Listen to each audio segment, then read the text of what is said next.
If you're playing the role of table topics evaluator, please evaluate each speaker separately. Now, what should you do in preparing for the role of table topics evaluator? I'll break this down simply into two parts, although there might be a minor third part. Before the meeting, after the meeting. Before the meeting, please take the time to go through the agenda, see the time allotted for the table topics evaluator. Usually, evaluations will take 2 to 3 minutes. Unfortunately, many people that prepare the agenda do not take this into cognizance when planning the time they allot to the table topics evaluator. You may see maybe 15 minutes for table topics, 10 minutes, 20 minutes. They may want to take 3 speakers, 5 speakers. The amount varies. Ideally, the number of speakers they want, they're going to multiply that by 3 to create time for the table topics evaluator. That's not always the case. When you look at the time, you may see that maybe no thought was given to how many speakers you're going to evaluate, or they expect 1 to 2 minutes. You need to know exactly how much time is allotted. If you can speak to the person who planned the agenda, great. If you can speak to them to change the timing so that it's properly planned for the number of speakers expected for the table topics segment, fantastic. The table topics evaluator is unique because you don't know the speakers you're going to evaluate, which means you don't have to call anybody, learn the pronunciations of their names before the meeting. You're going to try your best when those speakers are called during the course of the meeting. The main thing you really need to do is get familiar with the agenda, know how much time is allotted to you, and see if it can be amended to be more appropriate to suit the number of speakers expected for the table topics. If not, just know how much time you have to evaluate each speaker. What else do you do before the meeting? Please prepare a brief intro that you're going to give to the Toastmaster of the day, who will probably be the one that introduces you at the meeting. It's usually very brief, nothing complicated. Ideally, the Toastmaster of the day will also reach out for the proper pronunciation of your name. That's all you have to do before the meeting.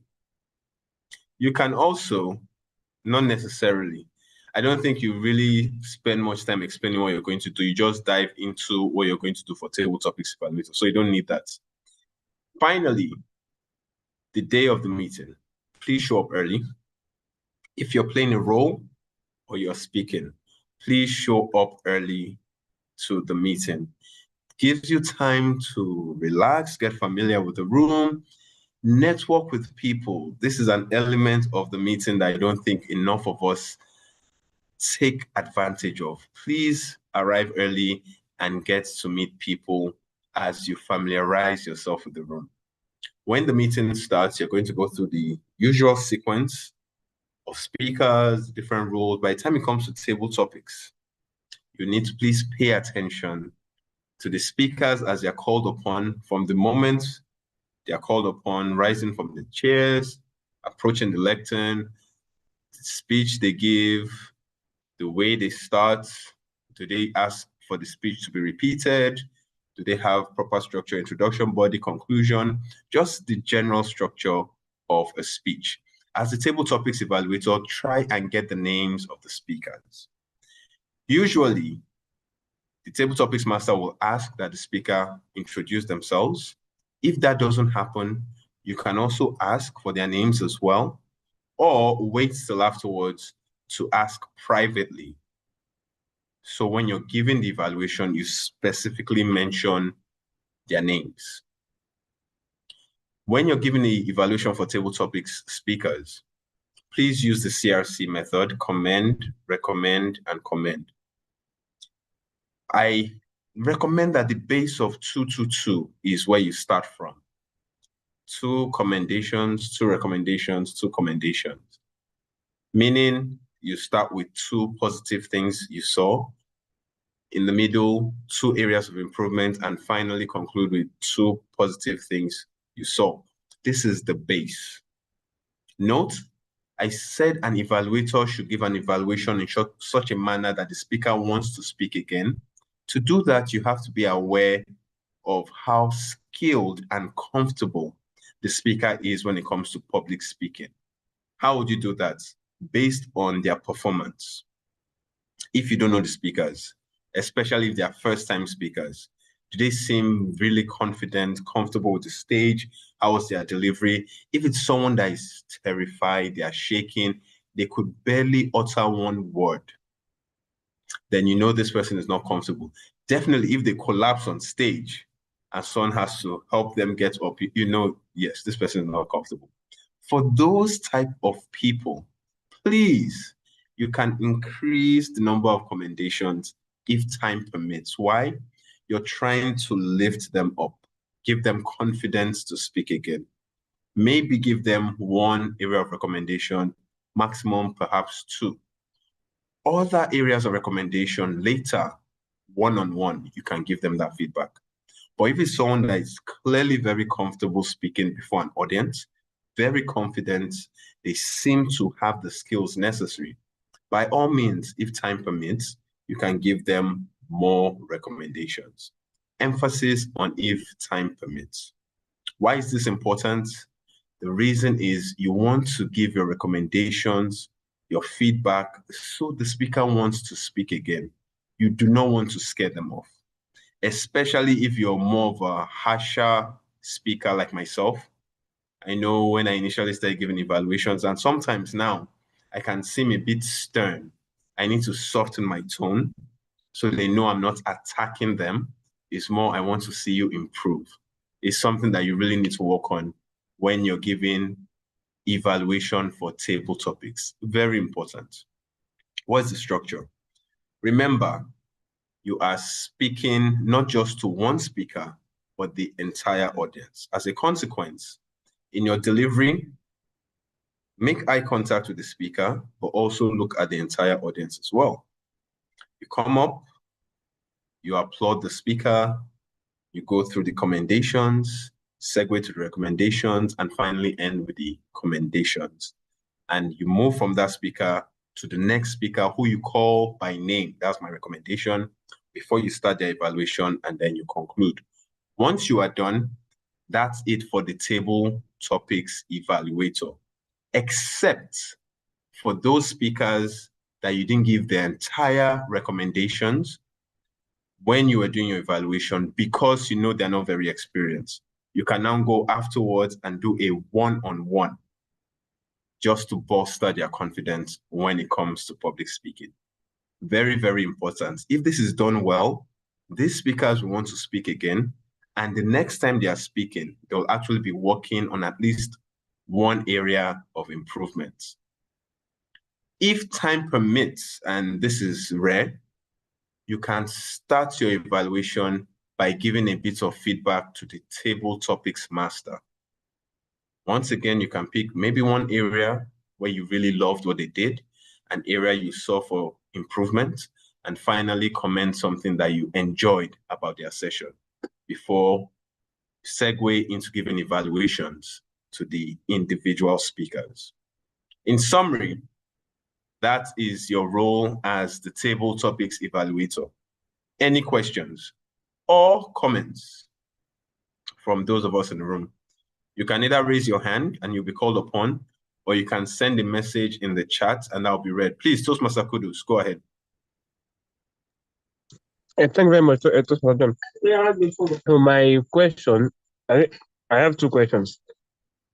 The first one is, in the case, because I've attended a meeting where table topics ran for 30 minutes, and the table topics evaluation was evaluator was already given 5 minutes to evaluate the whole session. So in that case, how can the table topics evaluator navigate that? What are the things that you can cut off? Because I've seen some people just give commendation and not even give any recommendation to everyone to just save time. So I just want to know how best you can navigate that. So Thank you so much. Okay, second question. Go ahead. Yeah. So my second question when it comes to, like, when you mentioned that you should make it 2-2-2, how do you decide which evaluation you should drop, which combination or recommendation that I should drop, and which one you should include? How do you customize it to every speaker, and how do you decide that? Thank you so much for those two wonderful questions, Toastmaster Kudus.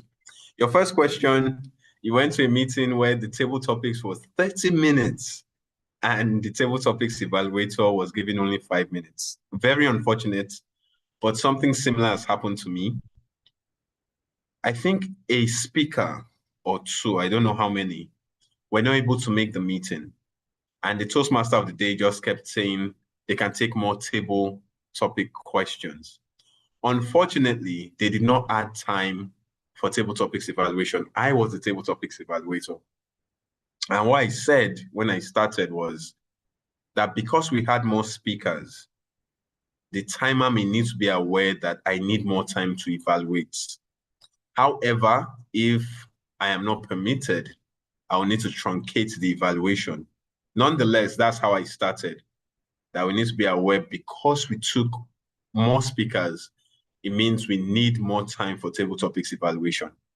The general evaluator at the end said that the table topics evaluator, being myself, did not keep to time, even though I stated that. It's a tough one to navigate. It may be hard to actually deal with it during the meeting, except if you want to get a verbal confirmation, which may be the best from the Toastmaster of the day.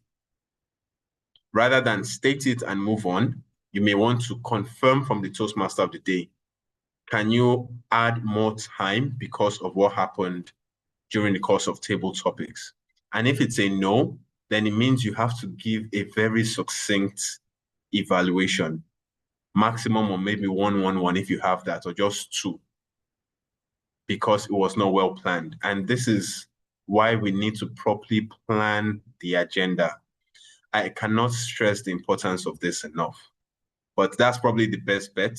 Get permission from the Toastmaster of the day to use more time. Toastmaster of the day may be GE, but the Toastmaster of the day can get permission from the GE, so the timer is aware. I think that's the best one. And your second question is, how do you know what to prioritize? If you're familiar with the speaker, I will say prioritize feedback that will benefit the speaker the most. If you're not familiar with the speaker and it's more general feedback, the ones that are rather basic for us, you can discard those ones, those that have more weight. And what do I mean by basic? If you want to talk about smiling, picking the right topic, and there are others that you think would be more beneficial, more relevant in terms of the objective or where the speaker needs to get to from the stage they're in, prioritize those ones. So it's essentially more of a subjective thing, but with more experience, I think it would be easier to know what to prioritize and what to discard because time does not permit. Does that make any sense, Toastmaster Kudus? Yeah, it does. Thank you very much. Fantastic. If you have any more questions regarding Table Topics Evaluator, please you can type it in the chat and we'll attend to it later. Right now, we're segueing to the role of grammarian. The role of grammarian is a role I love so much because it's one of the roles many of us run away from, myself included. Many people feel their grammar is poor. And really, because English is always evolving, there's always something to learn. That's just the truth of it. And I highly recommend that if you feel your grammar is poor, you are precisely the one that should play the role of grammarian. Why do I say this? Grammar is the foundation of speaking.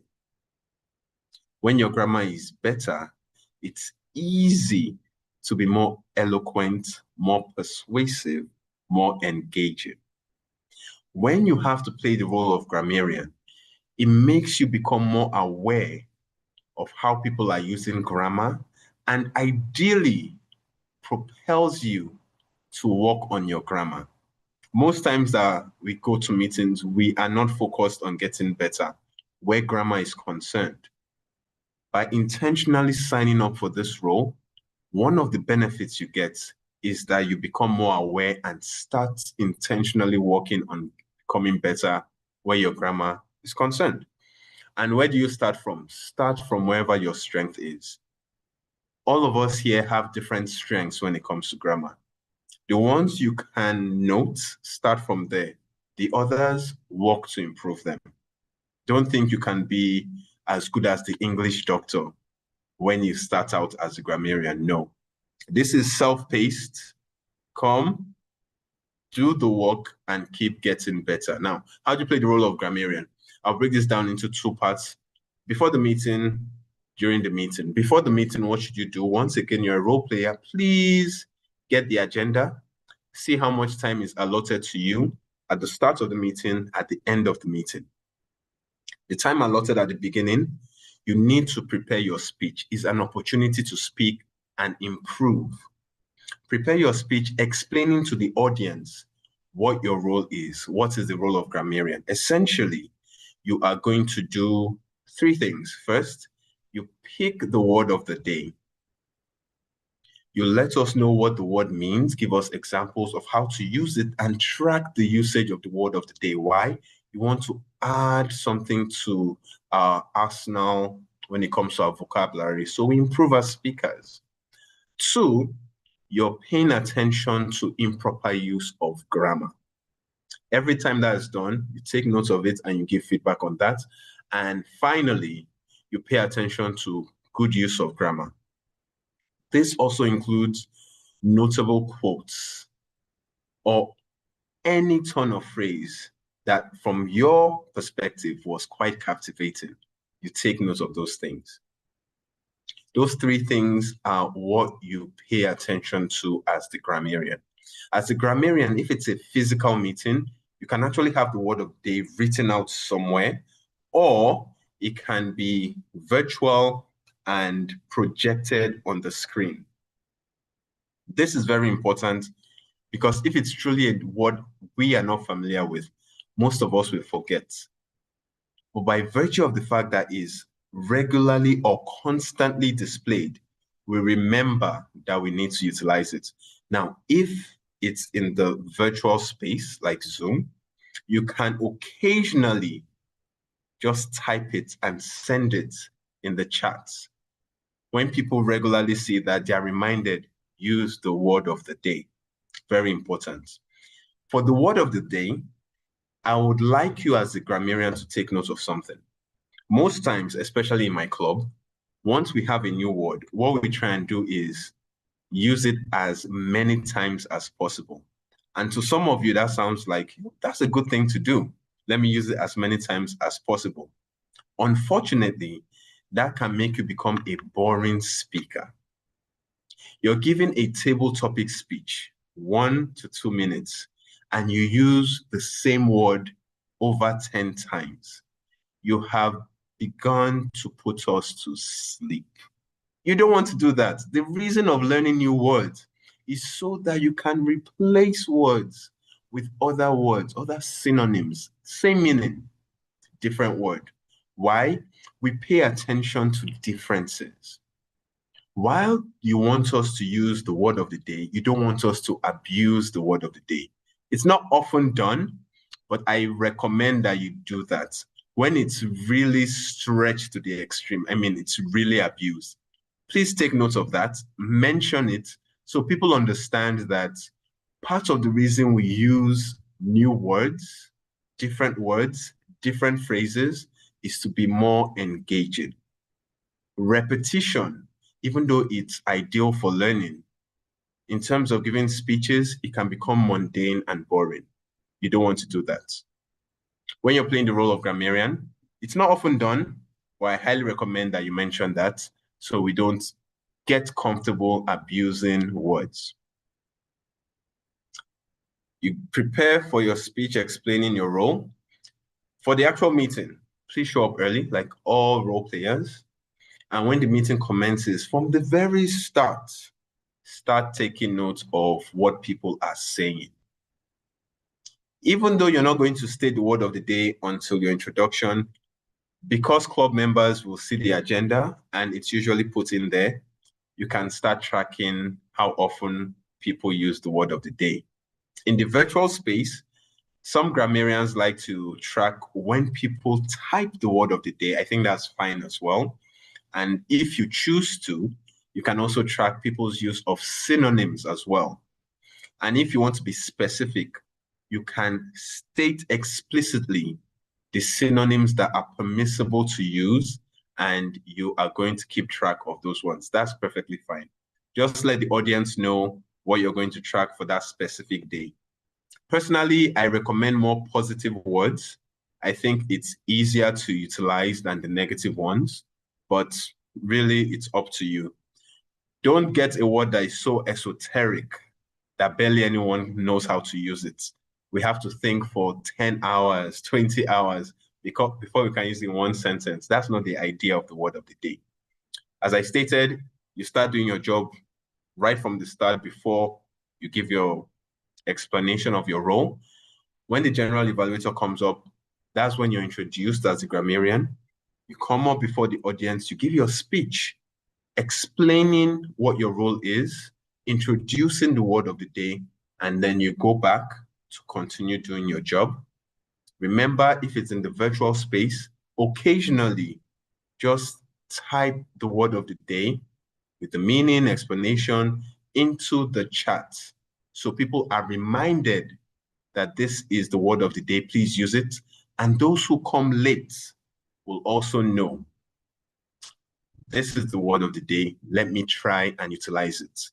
You do that tracking every use of the word of the day, poor use of grammar, proper use of grammar, great quotes, great turn of phrase.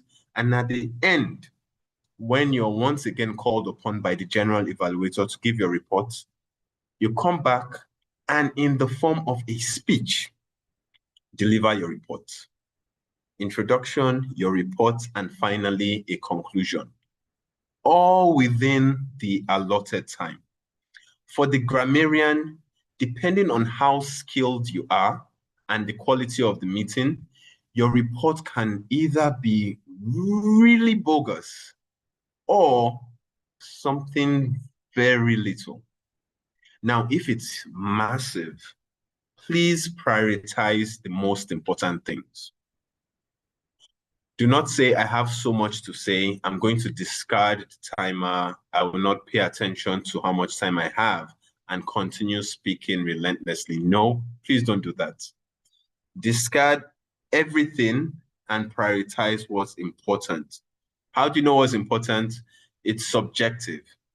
But if you feel by virtue of experience or by how often it was done in the meeting, you need to state this, please do that.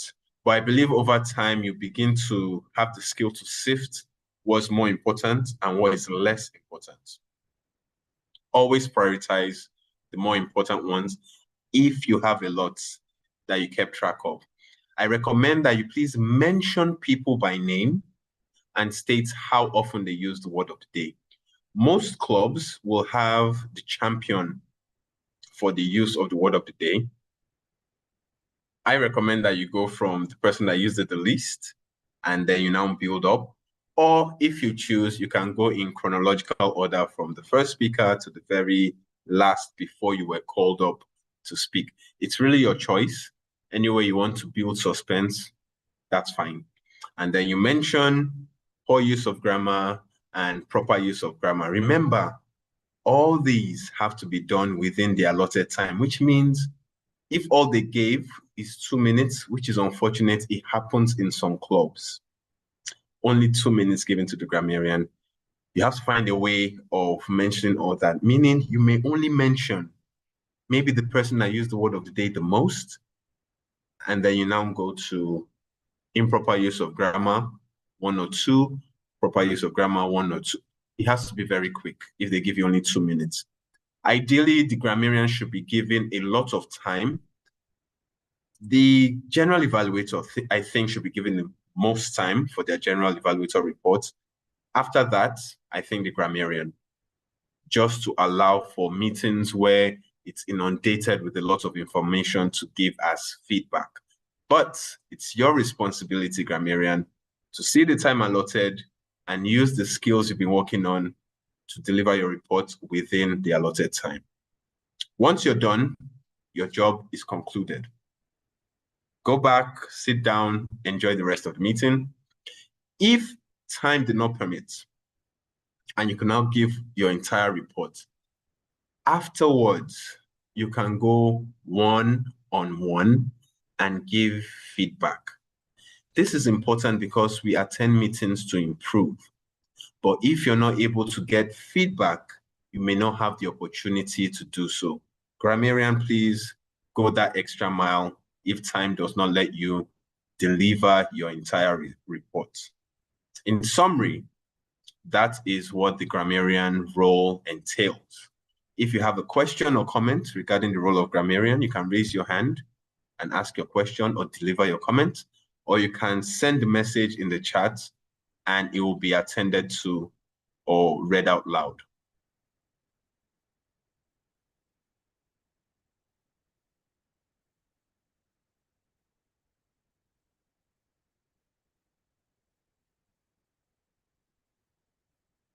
I don't see any hands up. Oh, I see a message in the chat. Thank you, Toastmaster John. Can you please state the difference between the roles of grammarian, minus monitoring the word of the day, and listening evaluator? Okay, great question. This was from Toastmaster Nena. The listening evaluator picks out really anything, and I mean anything that anyone has said during the course of the meeting, and they can ask who said that, or the quote was given by whom, or this was done in what year. They can ask any question on anything that has been said. The grammarian is not asking the question about things that have been said. The grammarian is tracking poor grammar, good grammar, the use of the word of the day. Does that make sense, Toastmaster Nina? Yes, it does. Thank you. Okay. Oh, by the way, the listening evaluator, if they choose to do so, may also ask, which I think is funny, they may also ask who said the word of the day 5 times. I think that's odd. I think that's odd. But they are not to do the job of the grammarian. Ideally, they are completely different things to do. Toastmaster, is it Olu or Maria? You're unmuted. Do you have a question to ask?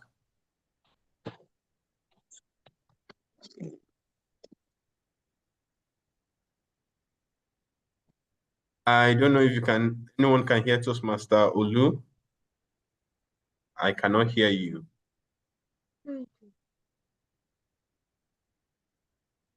Can anyone hear Toastmaster Olu? No. Okay, I'll make the assumption that it's maybe a network issue. Any other questions or comments? Actually, that being said, it's 9:30 at the moment. I like to keep to my word. This training is from 9 to 9:30. Officially, we are done, which means if you want to leave, please feel free to do so. But before you leave, let me state this. If you feel inadequate to play the role of table topics evaluator or grammarian, you are exactly the person that needs to do it. At Toastmasters, we learn by doing. It is self-paced, and the only way to get better at anything is to actually do it. If you feel you're horrible, please do it. It means you will get better. You need to be bad long enough so you now start being good. Those of us that are not good, we need to not step back and let those that are good keep getting better. We need to step forward. In this environment, this is the right environment to come out, do what you're bad at, and get better. It's Toastmasters. This is what it's designed for. Please don't run away from it saying, I'm not good at that. Then get better by taking action.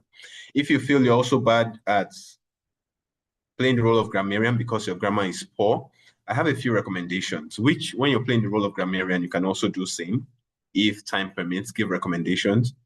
Listen to shows that have proper grammar.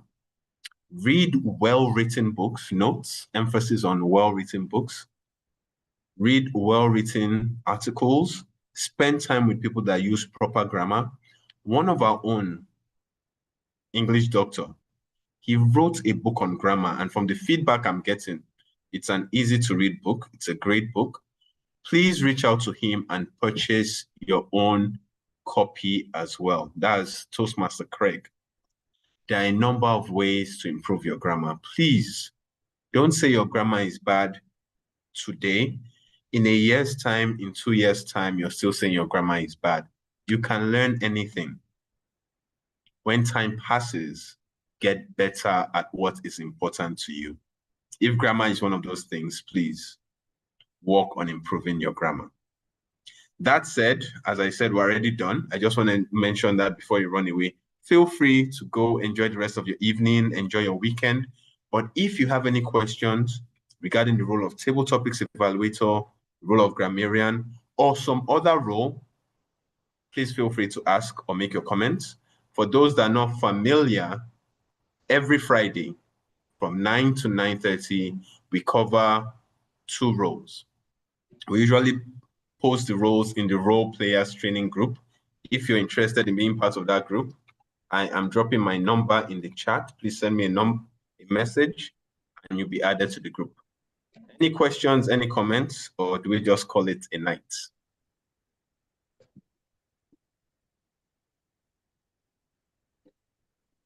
I don't see any hands. I don't see any comments.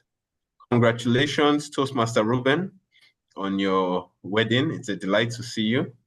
It's been a while. I'm even scared to talk to you now because if you were so skilled before you got married, I don't know how good you'll be now, but it's exciting to learn from people like you.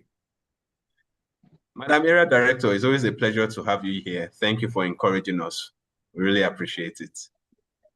Don't see any questions. Everyone enjoy the rest of your night and weekend. Please go and play these roles. We're here to get better. You've paid your money, unless you're a guest for whatever reason here. You've paid your money, use it, use it, use it. If you get better, your club gets better, your job gets better, your family gets better, we all get better. So please do get better. And if the roles we're playing next week are relevant to you, I'll see you next week. For those of you just